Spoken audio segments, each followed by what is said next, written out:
আসসালামু আলাইকুম আমার প্রিয় বন্ধুরা, কেমন আছেন? নিশ্চয়ই অনেক অনেক ভালো আছেন। ভালো থাকেন, সুস্থ থাকেন, এই কামনা করছি।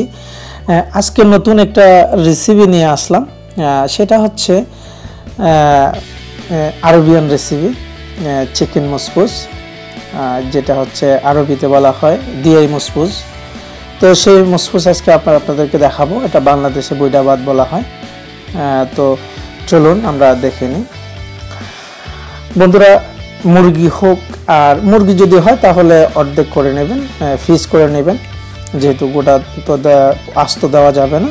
আর কবুতর হলে আস্ত থাকবে, কবুতরও আছে, কবুতর হলে আস্ত থাকবে। তো আমরা প্রথমে মুরগিগুলো কেটে ধুয়ে নেব। ধুয়ে নেওয়ার পর মশলা তো আপনারা দেখতে পাচ্ছেন, আমরা দুটো দারচিনি দিব, দারচিনি দুটো দিব, আর 4-5টা এলাচ দিব। এরপরে পেঁয়াজ কুচি দেব, 4-5টা পেঁয়াজ কুচি দেব। তারপরে গিয়ে তেজপাতা দেব 2টো, তারপরে লং দেব 2টো। এগুলো দেওয়ার পরে একসাথে আমরা সব দিয়ে দেব। পরে 2 টেবিল চা চামচ আদা বাটা, 2 টেবিল চা চামচ রসুন বাটা, আমরা এগুলা দিয়ে একটু নেড়ে চেড়ে দেব। দেওয়ার পরে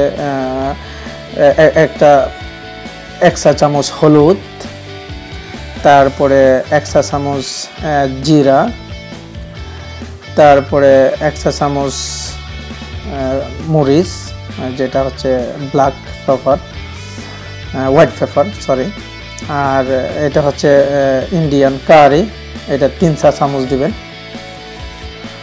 তো এইভাবে আমরা ধনিয়া গুঁড়া 1 চা চামচ, তারপরে একটা টমেটো হোক বা 2টা টমেটো হোক কেটে দিবেন। তারপরে 2টা মরিচকে কেটে দিবেন না, এটাকে একটু ছিদ্র করে দেবেন। এরপরে পরিমাণ মতো আপনি লবণ দিয়ে দিবেন।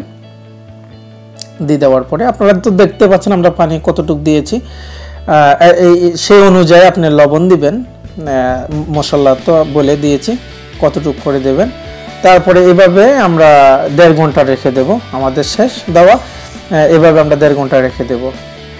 এই আমাদের 1.5 ঘন্টা পরে আমরা ফিরে আসলাম। আবার দেখেন আমাদের প্রায় দেখতে পাচ্ছেন হয়ে গেছে। এর ভিতরে আবার 2টো কালো লেবু দিবেন, বড় বড় আস্ত দিবেন। তারপরে আমরা এখন মুরগিগুলো উঠাবো। উঠানোর পরে যদি কারো চুলাতে যদি ফ্রেম থাকে, ওভেন থাকে নিচে, ফ্রেম থাকলে ফ্রেমে দিয়ে দিবেন।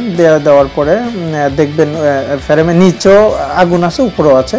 তো এই আরব গালফে এগুলি ভাজা খুব কমই খায়, কেউ তেলে ভাজা খায়, কেউ ফ্রেমে খায়।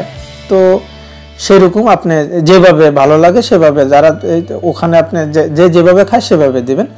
এরপরে যে পানি দেখছেন, আমরা পানিগুলোতে চাউলগুলো ঢেলে দেব। আর মাথায় রাখবেন যে চাউলগুলি অন্তত পক্ষে 1.5 থেকে 2 ঘন্টা আগে সুন্দর করে একদম ধুয়ে পরিষ্কার করে রেখে দেবেন, পানিতে ভিজিয়ে রেখে দেবেন।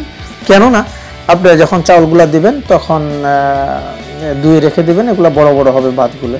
দেখতে পাচ্ছেন আমরা অনেক চাউল দিয়ে রেখে দিয়েছি। যখন পানিগুলো উতরালো, দেখুন ভাতগুলো একটু হিসাবে যখন একটু নরম হয়ে আসলো চাউলগুলি, আমরা পানিগুলো ছেঁকে নিলাম। ও বাকি যে পানিগুলো থাকবে গায়ে, চাউলের গায়ে গায়ে যে পানিগুলো থাকবে, সে পানি দিয়ে ভাতটা হয়ে যাবে। এই আমাদের ভাতটি হয়ে গেল। প্রিয় বন্ধুরা, দেখুন আমাদের পরিবেশন করব আমরা এখন, আমাদের হয়ে গেল। তো আপনারা ইচ্ছে করলে এভাবে বানাতে পারেন, এবং কি আমাদের ভিডিওটি দেখে যদি উপকৃত হন তাহলে আমাদের এই FM.MASUD রানা চ্যানেলটি সাবস্ক্রাইব করে আমাদের সাথে থাকুন। নতুন নতুন আপডেট পেতে আমাদের পাশে থাকুন, আমাদেরকে উৎসাহিত করুন নতুন কিছু দিতে।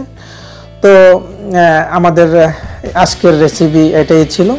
তো সবাই ভালো থাকবেন, সুস্থ থাকবেন, এই কামনা করি। হ্যাঁ বন্ধুরা, মনে রাখবেন যে আপনাদের জন্য আমরা, ঠিক আছে? তো আপনারা উপকৃত হলে আমরা উপকৃত, এবং কি আপনারা যদি ভালো লাগে আমাদের ভালো লাগা।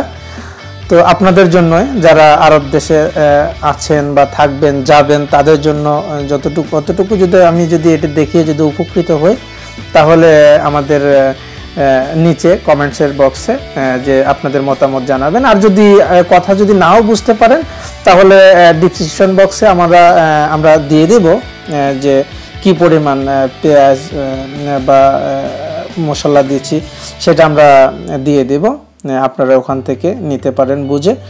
আর যেভাবে আমরা দেখিয়ে দিয়েছি বা বলেছি এভাবে হবে। তো হয়ে গেল প্রিয় বন্ধুরা, সবাই ভালো থাকবেন, সুস্থ থাকবেন এবং কি প্রত্যেক প্রবাসীর সুস্থতা কামনা করছি। Take care, bye by.